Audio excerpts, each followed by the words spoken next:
I gotta drop a few. I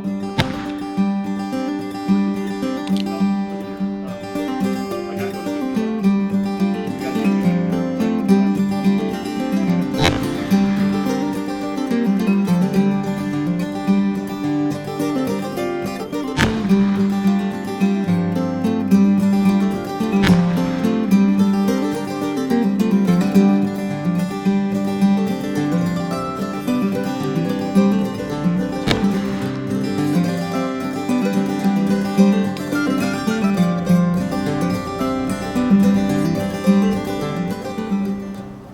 Hi, welcome to Time Walker Guide Service. I'm Pete Andresen, and we're out here in the Los Padres National Forest on Santa Lucia Creek. It's a little bit of a dry year, not too bad though. And we're here to discuss this. This is my first pistol. I got it in my teens, and it is a Remington New Model Army. They called them 1858s in the marketing literature in the 1960s. This one was made in the 1960s. 44 caliber. I used it all over the ranch. To find out more, let's go to the Panoche Hills, which is east of the Gavilands. Let's go there now. I'm going to speak loudly. Okay, we're out here in the Panoche Hills, and the place is closed. There's no vehicle access, so we're having a little discussion while we look at wildflowers. And one of the pistols I wanted to show you was this replica New Model Army Remington, otherwise known as the 1858, 44 caliber, and it has a very interesting history. When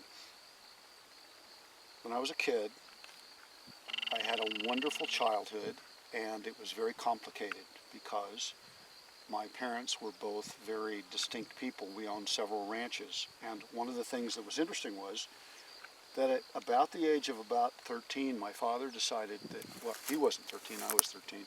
He decided I should go live on the ranch alone on weekends. So he would take me up there and he would drop me off, and I would live up there, try to figure out what was going on. And I was clueless. I was in the 8th grade, so that's like 13.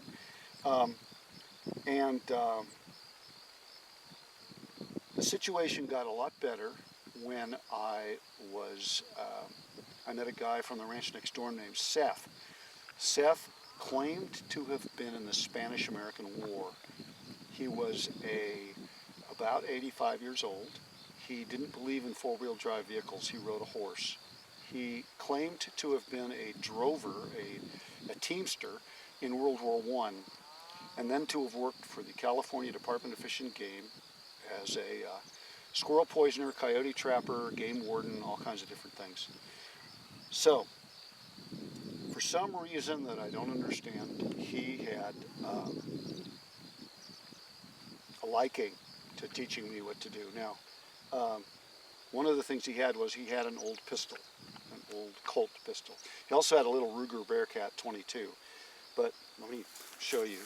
He said that gentlemen shot a pistol like this, the bent elbow, and he said the reason for this was that the recoil would be soaked up by your arm going back and forth. So you shoot it with a bent elbow and a bent wrist, which is something very different from today. So anyway, I shot his Colt, and I believe it was a 3840 Colt, and he said to me, you know what you need to do? You need to go get your own pistol, because you're up here alone on the ranch for weekends. So I went to the gun show with Rob Martin, and it was 1969, and we went to this gun show, and I had some money from picking lettuce in my pocket, and I found this.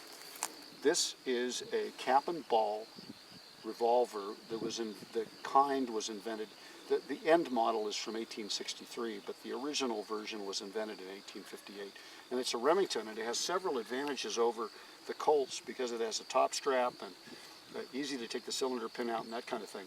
But anyway, what was interesting about this gun was that I brought it back to the ranch, and Stan Lisk at the sporting goods store set me up with percussion caps, ball, and gunpowder. I came up to the ranch, and Seth looked at that thing and went, amazing. He never was critical. He always would just say something very under his tone. He was also a master with a bullwhip, I still have his bullwhip up in the attic. He was smaller, and he was very bow-legged. So we started shooting this thing, and I was up there the following summer. I was in Hawaii with my mother getting her master's degree, and the summer after that I was on the ranch the entire time. And I shot this thing hundreds and hundreds and hundreds of rounds. But the big moment came where Pedro Salaveri, one of the ranch cowboys, had attack dogs. They were pleasant most of the time, but when they decided they were going to attack, they were unpleasant. Pedro knew that I was, I'd be in town all week at school, and then I'd come back to the ranch, and he was having a relationship with my 15-year-old sister at the time, which nowadays would get him in jail, and he'd deserve it. But he was kind of contemptuous of this boy and his pistol. So we're riding horses one day, and he sicks his dogs on a wild pig. The pig goes into the brush, they're screaming and yelling and all this, and finally he looks at me and he says, in very broken English, he says, something is wrong. You have to go get my dogs. You have to go save my dogs with your pistol. I did not want to do that for several reasons. Number one, one time I had seen a badger eat one of his dogs, which I thought was quite nice, actually. But I decided, no, I'm going to save this dog. So I go down and I'm crawling into the brush. This pig comes running down this tunnel in the brush at me. I cock it, hold it with both hands because I'm scared to death, pull the trigger and shoot it right in the head at about 6 feet. The pig skids to a stop about 5 feet away from me, stands up, shakes his head with blood flying out of the hole in his head, and starts trying to turn around in the brush. I shot him about 4 more times and killed him. But that's when I realized that I needed a pistol with more power. But anyway, in 1970, a year later, I took the grips apart because I was bored, and I wrote my name inside with the date 1970. But that's not when I got it. I got it in 1969. Anyway, we'll take it out and shoot it and teach you more about it. Yeah. Very good gun. That's great. Thanks for sharing the story.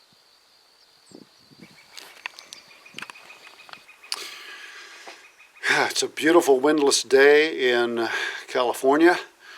Sorry about the sound quality of that story there. It tells you what this pistol meant to me and continues to mean to me. Now let's take a look at accuracy and functionality. I'm going to be shooting this pistol at 25 yards rested. I'm going to chronograph it. It takes number 10s. Early European reproductions usually take number 10s. Those are more common. And first, though, I'm going to put a cap through each cone, otherwise known as nipples, to make sure that the cones are clear for live firing. I always engage full range protocol when I do that. So let's do that first.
Well, thanks for watching about my 1858 aka Remington New Model Army pistol from the 1960s. If you had a similar experience with a percussion revolver, if that was your first pistol and you had adventures, please let me know in the comments. Likewise, there's a bunch of links down below to watch videos to explain the Remington New Model Army more completely. Thank you deeply for watching. Blessings.